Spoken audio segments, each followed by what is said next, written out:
Halo teman-teman, perkenalkan nama saya Khairul Anwar Sidik dengan NIM 20311500072. Di sini saya akan menjelaskan hasil mind mapping saya mata kuliah bisnis internasional dari pertemuan 9 sampai pertemuan 15. Pada kesempatan kali ini saya akan membahas tentang beberapa materi bisnis internasional. Di antaranya, pertama ada keunggulan kompetitif dan permintaan konsumen, yang kedua ada manajemen strategis internasional, yang ketiga ada aliansi strategis internasional, yang keempat ada strategi memasuki pasar luar negeri. Yang kelima ada manajemen operasional internasional. Dan yang terakhir pemasaran internasional.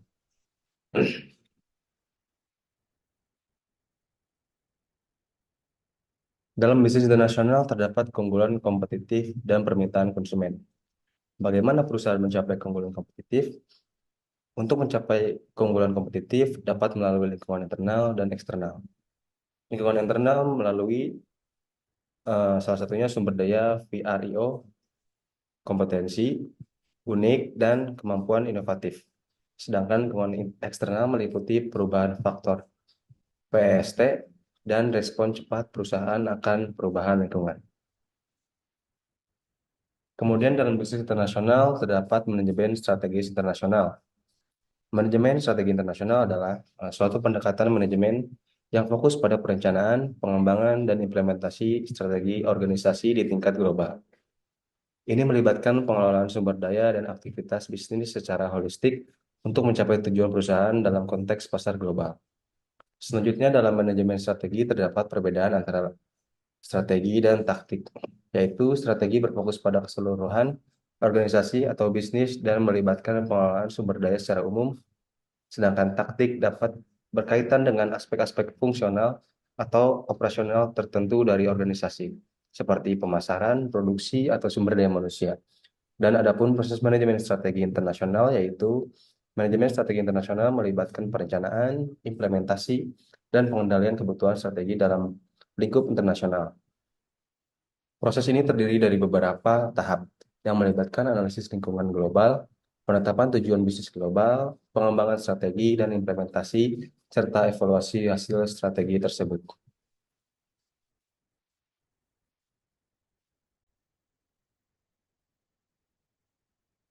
Materi selanjutnya yaitu tentang aliansi strategi internasional. Aliansi strategi internasional adalah hubungan formal antara dua atau lebih perusahaan yang berasal dari negara yang berbeda untuk mencapai tujuan yang disepakati bersama. Aliansi ini dapat dilakukan dalam berbagai bentuk, seperti joint venture, usaha patungan, lisensi, atau kemitraan strategis. Aliansi strategis internasional merujuk pada hubungan kolaboratif antara dua atau lebih entitas seperti negara, perusahaan, atau organisasi internasional yang bekerja sama dalam suatu kerangka strategis untuk mencapai tujuan bersama. Nah, salah satu manfaat dari aliansi strategis internasional yaitu dapat meningkatkan posisi dan kinerja perusahaan di pasar global. Selain itu, terdapat tantangan dalam aliansi strategis internasional, yaitu negara-negara yang terlibat dalam aliansi strategis mungkin memiliki kepentingan nasional yang berbeda-beda. Tantangan ini dapat muncul ketika satu negara berupaya menunjukkan kepentingannya sendiri tanpa memperhatikan kepentingan negara-negara lain di dalam aliansi tersebut.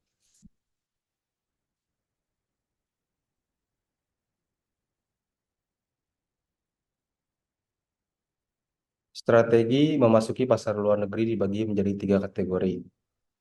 Mode masuk yaitu mode ekspor, atau berisiko rendah, keuntungan rendah, dan kontrol terbatas. Selanjutnya dilakukan strategi mode entry, yaitu pengaturan institusional yang dilakukan perusahaan saat memasuki pasar luar negeri dan mengekspor produk dengan melibatkan pembuatan produk di suatu negara dari penjualan di satu atau lebih negara asing. Pengekspor dapat diklasifikasikan sebagai pengekspor langsung maupun tidak langsung.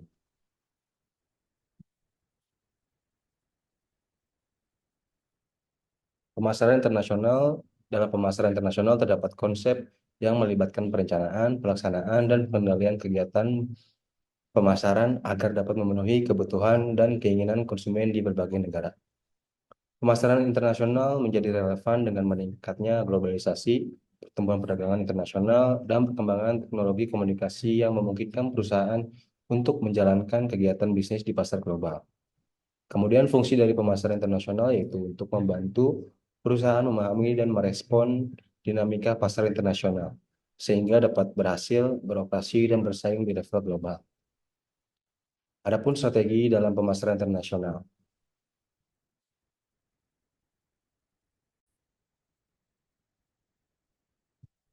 Berikut ada beberapa elemen penting yang harus dipertimbangkan dalam mengembangkan strategi pemasaran internasional. Yang pertama, riset pasar. Perusahaan perlu melakukan riset pasar yang mendalam untuk memahami karakteristik pasar target di negara tujuan. Riset ini dapat mencakup analisis demografi, ekonomi, budaya, dan persaingan. Yang kedua, segmentasi pasar. Perusahaan perlu membagi pasar target menjadi segmen-segmen yang lebih kecil dan berdasarkan faktor-faktor tertentu seperti kebutuhan, minat, atau pelaku pembelian.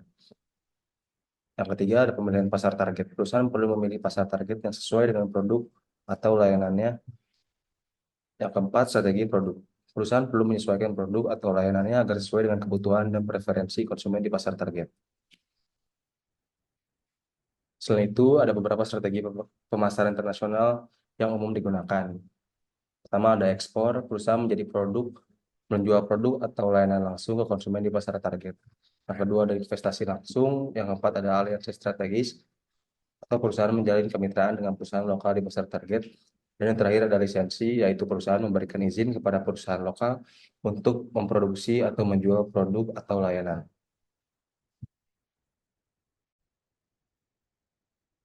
Nah, selanjutnya, dalam bisnis internasional terdapat manajemen operasi internasional. Adapun ruang lingkup dari manajemen operasi internasional meliputi perencanaan operasi internasional atau proses merencanakan dan mengelola kegiatan operasional suatu perusahaan di lingkungan internasional. Pengorganisasian operasi internasional atau secara perusahaan mengorganisasikan dan mengelola struktur internal mereka untuk beroperasi secara efektif di pasar global. Pengarahan operasi internasional atau perusahaan pengelolaan dan pengarahannya terhadap aspek-aspek tertentu yang melibatkan operasi bisnis di pasar global dan pengendalian operasi internasional atau perusahaan atau proses mengawasi, mengelola, dan menilai kinerja operasional perusahaan di pasar global. Kemudian dalam manajemen operasi internasional memiliki perbedaan yang menjadi tantangan, yaitu perbedaan budaya, perbedaan bahasa, perbedaan hukum dan peraturan, dan perbedaan nilai tukar mata uang. Strategi yang digunakan dalam manajemen operasi internasional meliputi strategi global, strategi multidomestik, strategi transaksional, dan strategi internasional.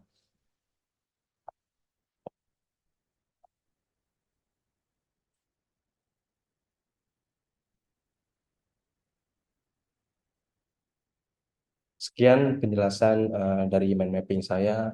Kurang lebihnya mohon maaf. Terima kasih.